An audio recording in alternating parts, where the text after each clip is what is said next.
może mikrofon, albo mów jakoś głośno. Albo po prostu mów głośno. Dobrze, będę mówić głośno.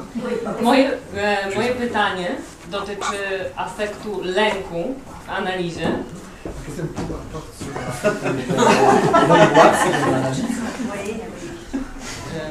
Lęku, który... Lęku? Nie działa. Afektu lęku w analizie, to znaczy z chęcią bym usłyszała kilka słów komentarza Pani, jeżeli chodzi o lęk podczas analizy i też afekt lęku związany, czy właściwie jak on się przemienia wraz z końcem analizy. Też dlatego, że mówimy o, po francusku, z tego co pamiętam, horreur du savoir. Przerażeniem związanym z wiedzą. Sur l'affect l'angoisse de l'analyse et comment elle se transforme grâce à l'analyse. Parce que tout ça dans le contexte de l'horreur du savoir. On parle. Oui, c'est une question. Ça a fait débat un peu dans le mouvement analytique. To spowodowało, wywołało niemałe dyskusje w społeczności analitycznej. Du côté surtout, disons, il y a eu une part des analystes qui pensaient que il ne fallait surtout pas que l'analysant soit angoissé. Więc była część na przykład analityków, tak nurt analityczny, który uważał, że osoba analizująca się winna nie być wystawiana na lęk. Et que même s'il arrivait angoissé à sa séance, I nawet jeśli taki człowiek przychodził ogarnięty lękiem na sesję, il fallait qu'au moment où on reconduit à la porte, il ne soit plus angoissé. Chodziło o to, że w momencie, kiedy był odprowadzony do wyjścia, żeby już tego lęku nie odczuwał. Alors, outre que c'est pas facile à obtenir, poza tym, że nie da się tego łatwo uzyskać, ça n'était pas l'idée de Freud, ça n'est pas l'idée de Lacan non plus. I to nie był to ani pogląd Freuda, ani pogląd Lacana. L'angoisse, l'analyse suppose un certain degré d'angoisse. Analiza zakłada pewien poziom lęku. Alors Freud a dit ça dans son débat avec Ferenczi, par exemple. Freud mówił o tym w swojej debacie, w swojej dyskusji z Ferenczi. En disant qu'il faut que l'analyse ne peut se poursuivre que si on maintient un certain degré d'insatisfaction. Mówiąc, że analiza winna się zawsze odbywać z pewnym poziomem niezaspokojenia. Et dans la perspective de Lacan, c'est bien compréhensible qu'une analyse ne peut pas éviter l'angoisse. Z perspektywy Lacana jasnym jest, że analiza nie może unikać lęku. Puisque une analyse rencontre la difficulté à dire, la difficulté à formuler, et donc ça c'est angoissant. Gdyż w analizie napotyka się trudności z mówieniem, z powiedzeniem pewnych rzeczy i to prowadzi do lęku. Ça ne provoque pas des crises de panique, mais c'est un certain degré d'angoisse. Nie prowadzi to do ataków paniki może, ale wiąże się z pewnym poziomem lęku. Alors, quel est le rapport avec l'horreur de savoir? Jaki był tego związek z tym przerażeniem wiedzą? Il y a une horreur de savoir sur laquelle Lacan a mis de plus en plus l'accent à la fin. Jest to takie przerażenie wiedzą, na które Lacan kładł coraz bardziej nacisk w miarę jak pod koniec swojego nauczania. En même temps, il y a du désir du savoir. Jednocześnie jednak istnieje coś takiego jak pragnienie wiedzy. Lacan a même pu évoquer le gai savoir. Lacan przywołał wręcz w tym kontekście wiedzę radosną. Donc ce qui fait horreur, c'est pas le savoir. To, co przeraża, to, co powoduje to przerażenie, to nie sama wiedza. Au contraire, les signifiants du savoir satisfont. Wręcz przeciwnie, te znaczące, wiążące się z wiedzą dają satysfakcję. Quand un analysant arrive à attraper un signifiant déterminant pour lui, Il est content. Kiedy osobie w analizie udaje się uchwycić jakiś znaczący, który ma z nim związek, to bynajmniej nie doświadcza przerażenia. Jest zadowolony.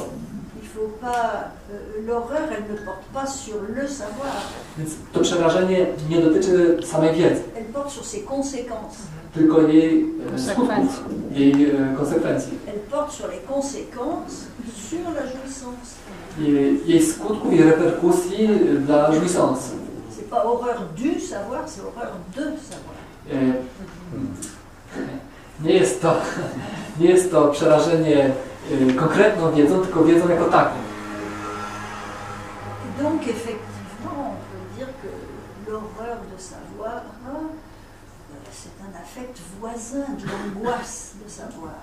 Więc można powiedzieć, że to przerażenie wiedzą jest afektem sąsiadującym z lękiem przed wiedzą. Et que effectivement, en principe, une fin d'analyse réduit cette horreur. Zasadniczo koniec analizy redukuje to przerażenie. Ce que j'ai dit l'implique, de notre face. To, co powiedziałem, jakby implikuje to, ale jest to ten inny aspekt tej samej rzeczy.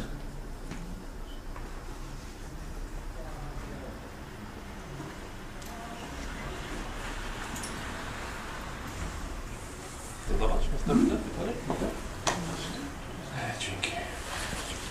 Pani mówiła o przeniesieniu, o miłości przeniesieniowej.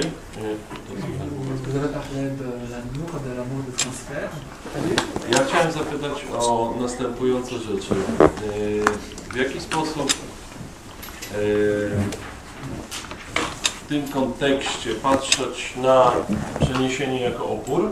Comment alors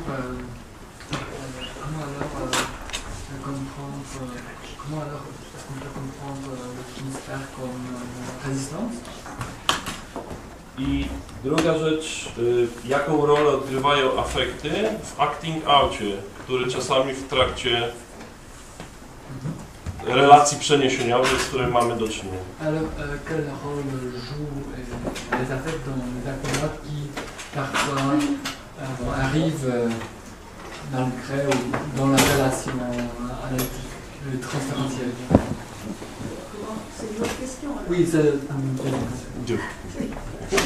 C'est moi. Alors, oui, le transfert, c'est de l'amour qui s'adresse au savoir. Tak więc przeniesienie jest to miłość, która zwraca się do wiedzy.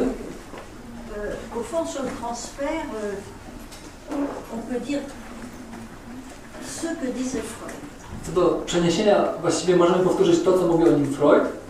Pas d'analyse sans transfert. Że nie ma analizy bez przeniesienia. Donc c'est une condition de l'analyse. Zatem jest to warunek analizy. Mais dans l'analyse, ça fonctionne comme une résistance. Ale w samej analizie przeniesienie funkcjonuje jako opór. Freud a très bien aperçu le rôle extrêmement ambigu du transfert. Freud doskonale uchwycił tę dwuznaczną rolę przeniesienia w analizie. Et ça se comprend assez bien. Da się to dość łatwo zrozumieć, dobrze zrozumieć. Parce que l'amour du savoir, c'est pas le désir de savoir. L'amour Bowiem du savoir, miłość, c'est pas le désir de savoir. bowiem miłość wiedzy nie jest pragnieniem wiedzy. L'amour de transfert, par exemple, ça pousse plutôt l'analysant si on laissait faire. Ça le pousserait plutôt à attendre que ce soit l'analyste qui fasse le travail. Więc miłość przeniesieniowa popycha raczej osoby w analizie do takiego poglądu, że to analityk wykona pracę. Qui fournissent en quelque sorte le savoir attendu. Że dostarczy on tej oczekiwanej wiedzy. L'analyste, évidemment, il prend la position du après vous. Analityk raczej tutaj przyjmuje w tej kwestii pozycję proszę przodem. Dites-moi et après... To proszę mi powiedzieć, a potem... Et donc, oui, l'amour du savoir, c'est le contraire du désir de savoir. Miłość wiedzy jest wręcz przeciwieństwem pragnienia wiedzy. Et le désir de savoir, c'est une chose très difficile à avérer. Zaś pragnienie wiedzy jest czymś bardzo trudnym do ujawnienia. Vous savez, quelquefois il y a des gens qui se vantent, ils ont le désir de savoir. Niektórzy się, napotykam takich ludzi, którzy się chwalą, że pragną wiedzieć, pragną wiedzy. On a envie de leur dire, prouvez-le. Macie ochotę im powiedzieć, no dobrze, udowodnij to. Et les seules circonstances où on est assuré qu'il y avait un désir de savoir, Jedną okolicznością, która pozwala upewnić się, że mieliśmy do czynienia z pragnieniem wiedzy, c'est quand quelqu'un produit du savoir, jest, réellement. to jest taka sytuacja, w której ktoś faktycznie realnie wytwarza jakąś wiedzę. Le désir de savoir s'atteste par le savoir produit. Innymi słowy, pragnienie wiedzy, o pragnieniu wiedzy świadczy ta wniesiona wiedza. Donc on ne peut pas douter, par exemple, que Freud avait du désir de savoir. Nie można więc wątpić na przykład, że Freud miał takie pragnienie wiedzy. Lacan non plus. Jak również to samo tyczy się Lacana. Il y en a quelques autres. Hein. I jest oczywiście kilka innych Bien osób sûr. jeszcze. Oui. Alors l'autre question c'était... A drugie pytanie było jakie? A propos de l'acting out, le rôle des affects dans l'acting out.